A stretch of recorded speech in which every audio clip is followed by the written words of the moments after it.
हल्की बारिश की आवाज और मोबाइल का रिकॉर्डिंग बटन दबने की बीप। आरव की रिकॉर्ड की गई आवाज। अगर कोई ये रिकॉर्डिंग सुन रहा है तो जान लो मैं आरव हूं, असली वाला। और अगर अगली सुबह मैं तुम्हें अलग लगूं तो वो मैं नहीं हूं। आरव ने बाथरूम से आती अपनी ही आवाज को नजरअंदाज किया, पर घड़ी की सुई जब 12:33 पर अटक गई तो बाथरूम का दरवाजा खुद ब खुद बंद हो गया। और तभी दरवाजे पर लिखा था, अब तुम दो हो। आरव चिल्लाया, कौन हो तुम? अंदर से वही आवाज आई, तू ही, लेकिन वो जो पल में पलक झपका गया था। डायरी का एक और छुपा हुआ पन्ना खुलता है। नियम पेज 3। अगर तुमने कभी शक किया कि तुम्हारा ही चेहरा बदला हुआ लगे तो शीशे में मत देखना, क्योंकि वो देखेगा और वो चाहता है कि तुम यकीन कर लो वो असली है। सुबह हो चुकी थी। आरव ने खुद को शीशे में देखा, पर उसकी परछाई हिल नहीं रही थी।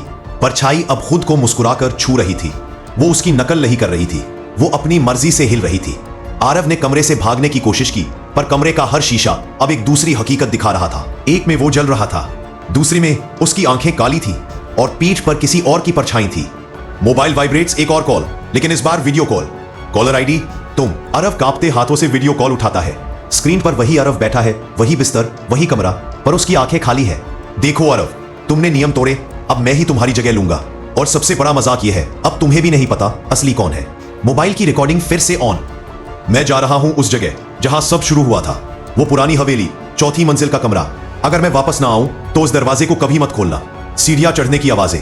दरवाजा नंबर 404 पर लिखा है, पहचान अब भ्रम है। आरव दरवाजा खोलता है। अंदर अंधेरा है। एक मेज पर वही डायरी रखी है जिसके हर पन्ने पर अब उसका ही नाम लिखा है। आरव, जिसने दरवाजा खोला था।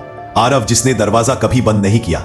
आरव, जो अब खुद को भूल चुका है। धीमे धीमे दरवाजा बंद होता है और पीछे से किसी की फुसफुसाहट आती है। एक और नया मेहमान आ गया है। अब अगला कौन? To be continued.